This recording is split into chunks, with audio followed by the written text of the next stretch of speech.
welcome back to Rebels Revisited. This episode sees the return of HONDOOOO. He was one of my favorites on the Clone Wars, and it's such a pleasure to have him back again in Rebels. Alright, this is Brothers of the Broken Horn Revisited. In the last episode, we saw that Kanan and Rex are more or less competing for the role of Ezra's mentor. The main thing that this episode deals with is how this makes Ezra feel. We see that conflict right off the bat. The episode opens on Ezra doing some target practice with Rex when Kanan enters, saying that Ezra's late for Jedi training. Kanan says to Rex about Ezra, he's not a soldier, he's a Jedi. Ezra says, what if I don't want to be either? Being caught in the middle of this rivalry is really getting to him. To make things even better, when Ezra leaves, Rex and Kanan have a conversation that goes, so, what's bothering him? I have no idea. Like, it's you guys! You're what's bothering him! Feeling like you're caught in the middle of battling parental figures high-key sucks, and this is a complicated thing. There's lots of sides to it. Ezra loves both of them, and won't pick a side. It's frustrating that he loves both of them, but they're not on good terms. It's even worse that he's the thing their rivalry is centered on because he can't be an outsider in this situation. So then, all that has to breed a distaste for both of them and Ezra.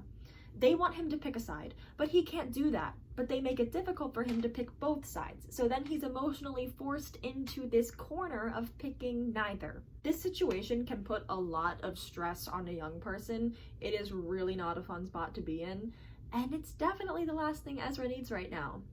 I really feel for him. Also, it's the fact that Kanan and Rex are doing this over how Ezra should fight. And I know that learning to be a Jedi is so much more than just fighting, but for the sake of this context, Rex and Kanan are both trying to guide him in life and death stuff here. I think Ezra is actually feeling the weight of this more than Kanan and Rex are. Ezra's learning skills that will help him in this brewing war, but Kanan and Rex have sort of lost sight of that, and to them it's like, it's this fight of I'm better than you, or I'm more qualified than you, or it's a fight for dominance because there's this element of them threatening each other. Even if Kanan is feeling that more out of the two, it still exists on both sides. So it's a battle for power, disguised as them caring about Ezra. They're not truly putting weight on the caring about Ezra part of this. This is literally life and death stuff for Ezra, but they've lost sight of Ezra. Soon we get to a scene where it's just Ezra and Chopper. They're cleaning carbon scoring off the ship, and Ezra gets a moment away from all of his parental figures to vent. He's clearly feeling overwhelmed, and he says, I kinda miss the old days when everything was simple. Basically, the old days when he wasn't tied up in any relationships. Obviously, Ezra has gotten a lot of good out of his new relationships, but now he's kind of seeing the ugly side.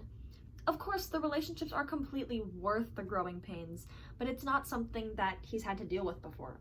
The adults in Ezra's life are putting a lot of stress onto him, and his feelings aren't being considered as much as they should. This is a type of conflict that Ezra is not used to at all, and he doesn't have a lot of control over it. So he's almost feeling like he wants to hit an undo button and just stop having relationships. He will soon get the chance to see what hitting an undo button might look like when Chopper receives a distress signal from Vizago's ship. So Ezra and Chopper secretly fly away to answer the Broken Horn's distress signal, and Ezra has this line. I'm not running away from my problems. I am simply helping someone with their problems. There's a difference. Felt that one! How many of you have ever felt personally victimized by Star Wars Rebels? This episode has just been an attack so far. Why did I not vividly remember this? And now, the main event, Mr. HONDOOOO. How great is it to see him again? Here's a fun little detail that I didn't pick up on until this past rewatch. When we first see Hondo, the music that he's listening to is the same song that's playing at the end of Dooku Captured. It's called Indian Pop Source, and it sounds like this. Let me just play a highlight reel of Hondo being iconic in this episode. Oh, the stories I could tell. So many of them true. That is a fair deal. And it disgusts me. One of my best friends was a Jedi. I'm pretty sure we were friends. We will sell them at a fair markup. 500%. I don't deal with washed up old relics. Come now, let's leave your wife out of this.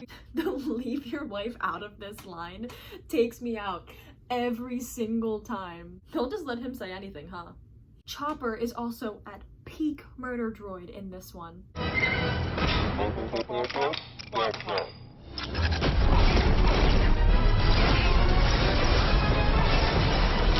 It just doesn't get better than that.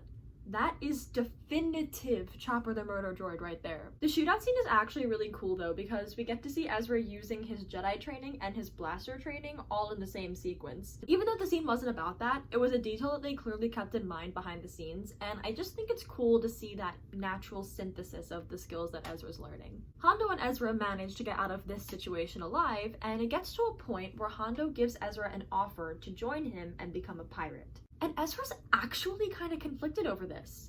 He feels like he doesn't want to leave the Ghost, but what he actually says is this. No, I don't want to leave the Ghost. I mean, not really. Then he actually considers what it would be like to be a pirate, adding in, Inquisitors don't hunt them, do they? The fact that Ezra's even entertaining these thoughts is really telling of how he's feeling about life on the Ghost right now. This poor kid is under so much stress. He's stressed about the brewing war, about the Inquisitors, about the fall, and on top of all of that, he's stuck in this, custody battle between Kanan and Rex. Now, this is one of the ways that Hondo is important to this episode. Hondo meets Ezra and immediately makes Ezra feel valued and feel like an equal. He commends Ezra's skills, says he'd make a good partner, etc., etc. That sort of attitude is the exact thing that Ezra feels like he's not getting from Rex and Kanan. They're just piling responsibilities on him and pressuring him into doing what they want, and they're not making him feel valued. So Ezra actually starts to fall for what Hondo has set up. So then some stuff happens. Ezra finds out Hondo actually just imprisoned Vizago in his own ship. Hondo and Vizago get mad at each other. Hondo escapes. Then Ezra also escapes. Vizago says he hates children. I hate children. Everyone goes back to the Ghost, and Hondo goes off on his merry way. I actually really like Hondo's parting words to Ezra. Oh, Ezra, you truly are a Jedi. I just like the way he says it, how it's mocking but also genuine at the same time. It's just very Hondo of him. Honestly, Hondo was characterized pretty darn well on Rebels. I'm so glad they made him a part of this show. And then Ezra gets a little moment to reflect with Kanan, and here's what he says. I used to be like Hondo, out for myself and alone. But that's not who I am anymore. You're on a different path now. And I have you guys. So now we really get to see Hondo's purpose in this episode. I think this is an interesting resolution to arrive at for this one, but it totally works. The problem at the beginning of the episode is that Ezra is feeling uncomfortable and stressed because of the relationships in his life. Through all the antics, that's what's at the core of this entire episode, right?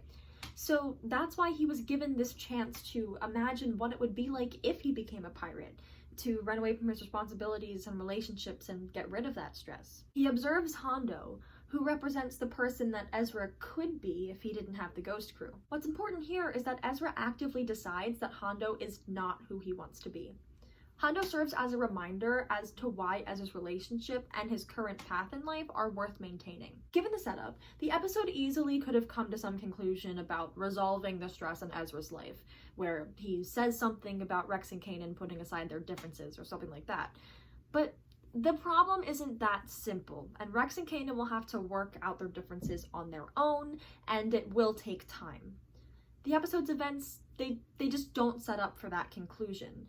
Instead, what we do get led to here is Ezra's answer that he gets here is that relationships can get difficult, and your loved ones can give you headaches, but overall these relationships are worth it.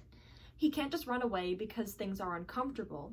At the end of the day, what he has with Kanan and Rex and the whole Ghost crew make his life better and make him a better person. So even though things are stressful right now, he has to have faith that it will pass, because it's better to struggle for things that are good than to take the easy way out and be worse off for it. So wow, that episode was so much better than I remembered actually. I never really realized all of the emotional things going on with Ezra under that fun and energetic surface. This is definitely a show, like, just in general, just a show that gets better the longer you sit with it and the more you rewatch it. Like, there's just so much nuance that you don't put a lot of thought into the first time around, you know? And this episode, to me, feels like one of the cases of that. Well, that's what I've got for this one. Thanks for watching, and may the Force be with you always.